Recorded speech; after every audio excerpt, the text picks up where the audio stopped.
வணக்கம். பரபரப்பு மீடியா செய்திகளுக்காக நான் நிரோஷன். இந்திய விமானப்படை IAF விமானங்களிலிருந்து ஏவப்பட்ட ஏவுகணைகள் மற்றும் S-400 வான் பாதுகாப்பு அமைப்பு மூலம் ஏவப்பட்ட ஏவுகணைகள் பாகிஸ்தானுக்கு ஏற்படுத்திய அழிவு பற்றிய புதிய தகவல்கள் இப்போது கிடைத்துள்ளன. இந்திய விமானப்படை இந்த தாக்குதல்களை எப்படி திட்டமிட்டது, அதை எப்படி நடத்தி முடித்தது என்ற விவரங்களும் தெரிய வந்துள்ளது. விவரம் அறிந்த பாதுகாப்புத்துறை வட்டாரத்தின் கூற்றுப்படி பாகிஸ்தான் விமானப்படை PAF-இன் ஒரு JF-17 தண்டர் எல்லையிலிருந்து பாகிஸ்தானுக்குள் 300 கிலோமீட்டர் தொலைவில் பறந்த அவாக்ஸ் விமானம், 2 F-16 ரக போர் விமானங்கள் மற்றும் ஒரு C-130J போக்குவரத்து விமானம் ஆகியவை சுட்டு வீழ்த்தப்பட்டன. இவை தவிர மற்றொரு அவாக்ஸ் விமானம் விமான தளத்தில் ஹேங்கரில் நிறுத்தி வைக்கப்பட்ட நிலையில் பிரம்மோஸ் ஏவுகணையால் தாக்குதலுக்கு உள்ளானது என்று பாகிஸ்தான் விமானப்படையின் முன்னாள் தளபதி ஒருவரால் உறுதி செய்யப்பட்டது. மே 10 நடந்த சரமாரி ஏவுகணை தாக்குதல்கள் பாகிஸ்தானுடனான இந்தியாவின் ராணுவ ஈடுபாடுகளில் ஒரு தீர்க்கமான மற்றும் முன்னோடியில்லாத அத்தியாயத்தை குறித்தது. இது ஆபரேஷன் சிந்தூர் என்று பெயரிடப்பட்ட இந்திய ராணுவ நடவடிக்கையின் ஒரு பகுதி. ஏப்ரல் 22 பகல்காமில் நடந்த தீவிரவாத தாக்குதலை தொடர்ந்து அதிகரித்து வரும் பதட்டங்களுக்கு பதிலடி கொடுக்கும் விதமாக ஆபரேஷன் சிந்தூர் ராணுவ நடவடிக்கை தொடங்கப்பட்டது. மேலும் இரு தரப்பினரும் கட்டுப்பாட்டு கோட்டை தாண்டி ஒருவருக்கொருவர் ஆழமாக தாக்கிக் கொண்டதால் போர் வேகமாக அதிகரித்தது. இந்தியாவின் பதிலடி தாக்குதல்கள் அவற்றின் அளவு மற்றும் துல்லியத்திற்காக மட்டுமல்லாமல் அவற்றின் மூலோபாய ஆழம் மற்றும் பயன்படுத்தப்பட்ட மேம்பட்ட ஆயுதங்களின் பன்முக தன்மைக்கும் குறிப்பிடத்தக்கவை. மே 9 நள்ளிரவுக்கு முன் இந்திய விமானப்படை IAF பிரெஞ்சு தயாரிப்பு ஸ்கல்ப் குரூஸ் ஏவுகணைகள் பிரம்மோஸ் வானிலிருந்து தரைக்கு ஏவப்படும் குரூஸ் ஏவுகணைகளை கொண்டு ரஃபால் மற்றும் Su-30 MKI விமானங்களை பயன்படுத்தி தொடர்ச்சியான ஒருங்கிணைந்த ஆழமான தாக்குதல்களை மேற்கொண்டது. இந்த தாக்குதல்கள் பற்றி இப்போது மேலதிக தகவல்கள் தெரிய வந்துள்ளன. இந்திய விமானப்படை IAF-இன் போர் திட்டத்தில் பாகிஸ்தானுக்குள் தாக்குதல் அலைகளையாக வடிவமைக்கப்பட்டிருந்தன. முதலாவது அலை பாகிஸ்தானின் தடுப்பு சக்திகளை நீக்கும் விதத்தில் திட்டமிடப்பட்டிருந்தது. முதல் அலை தாக்குதலில் இந்திய விமானப்படை விமானங்களால் ஏவப்பட்ட ஏவுகணைகள் பாகிஸ்தானின் சக்லாலாவில் உள்ள நூர்கான் விமானப்படை தளத்தில் உள்ள வடக்கு விமான கட்டளை மற்றும் கட்டுப்பாட்டு வலையமைப்பை குறிவைத்தது. பாகிஸ்தான் விமானப்படை தளம் நூர்கான் முதலில் பிரிட்டிஷ் ராயல் விமானப்படையால் RAF சக்லாலா என நிறுவப்பட்டது. பின்னர் PAF தளம் சக்லாலா என அழைக்கப்பட்டது. தற்போது PAF விமான தளம் நூர்கான் என்று அழைக்கப்படுகிறது. பாகிஸ்தானின் பஞ்சாப் மாகாணத்தின் ராவல்பிண்டியில் உள்ள சக்லாலாவில் அமைந்துள்ள ஒரு முக்கிய பாகிஸ்தான் விமானப்படை விமான தளம். இது பாகிஸ்தான் விமானப்படையின் ஏர் மொபிலிட்டி கட்டளை தளத்தின் தலைமையகமாக செயல்படுகிறது. அத்துடன் தளவாடங்கள், VIP போக்குவரத்து மற்றும் மூலோபாய நடவடிக்கைகளில் முக்கிய பங்கு வகிக்கிறது. இந்த தளம் பாகிஸ்தான் விமானப்படையின் C-130J ஹெர்குலஸ் மற்றும் ISR புலனாய்வு கண்காணிப்பு உளவு தளங்கள் போன்ற விமானங்களை இயக்கும் தளமாகவும் அறியப்படுகிறது. இப்படியான முக்கியத்துவம் வாய்ந்த தளத்தின் மீது இந்திய விமானப்படை விமானங்கள் நடத்திய முதலாவது அலை ஏவுகணை தாக்குதல்கள் பாகிஸ்தானின் அடுத்தடுத்த தாக்குதல்களை ஒருங்கிணைத்து பதிலடி கொடுக்கும் திறனை திறம்பட முடக்கியது.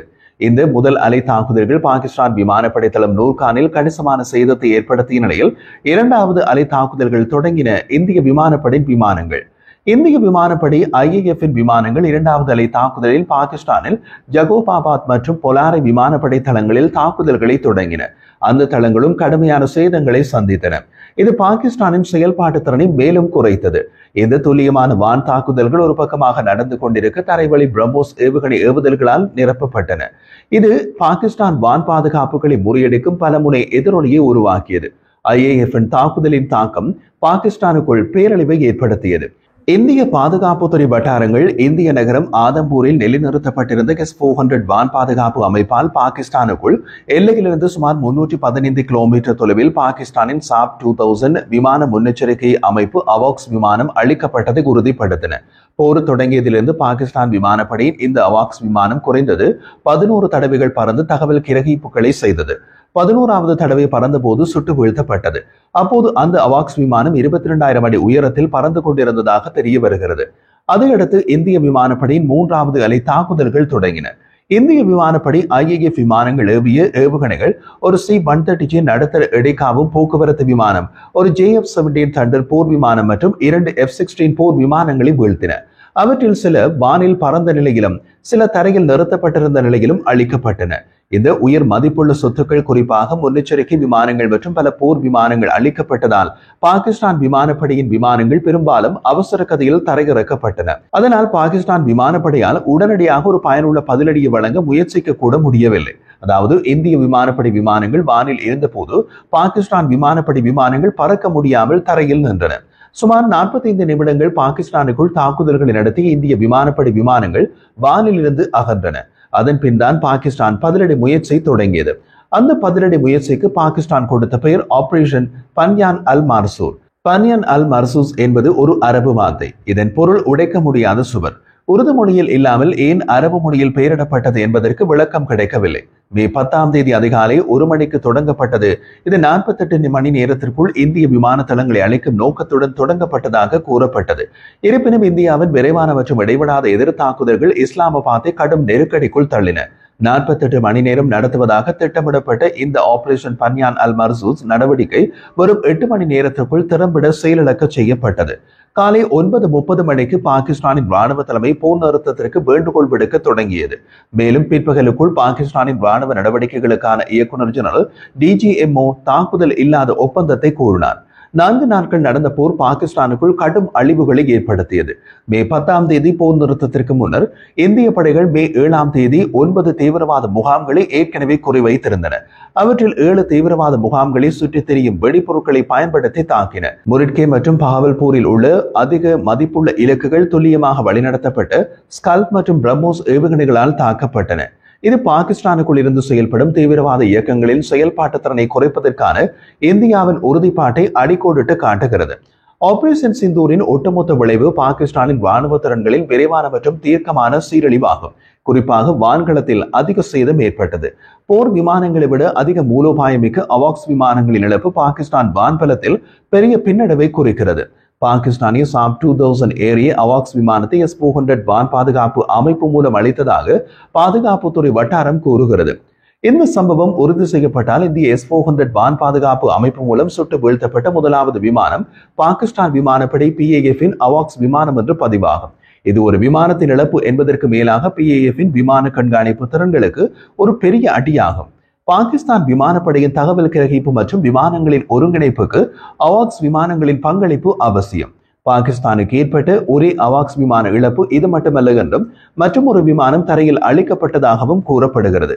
நீண்ட தூர ஈடுபாட்டு திறன்களுக்கு பெயர் பெற்ற S-400 இந்தியாவின் முன்னோடியில்லாத விதத்தில் 300 கிலோமீட்டருக்கும் அதிகமான தூரத்தில் விமானத்தை தாக்கியதாக கூறப்படுவது அந்த அமைப்பின் அடையக்கூடிய தன்மை மற்றும் துல்லியத்தை காட்டுகிறது.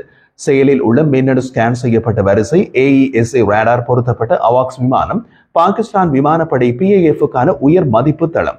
இது அச்சுறுத்தல்களை முன்கூட்டியே கண்டறிதல் மற்றும் வான் நடவடிக்கைகளை ஒருங்கிணைக்க உதவுகிறது.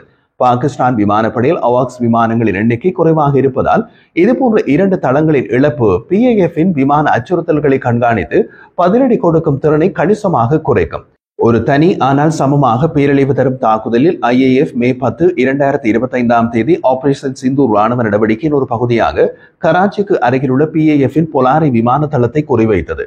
ஓய்வு பெற்ற PAF air marshal Masood Akhtar ஒரு நேர்காணலில் 4 பிரம்மோஸ் சூப்பர்சோனிக் குரூஸ் ஏவுகணைகள் பொலாரியில் ஒரு ஹேங்கரை தாக்கி தரையிலிருந்து மற்றும் ஒரு சாப் 2000 ஏரிய அவாக்ஸ் விமானத்தை அழித்ததாக உறுதிப்படுத்தினார். பாகிஸ்தான் விமானிகள் தங்கள் விமானங்களை பாதுகாக்க விரைந்தனர்.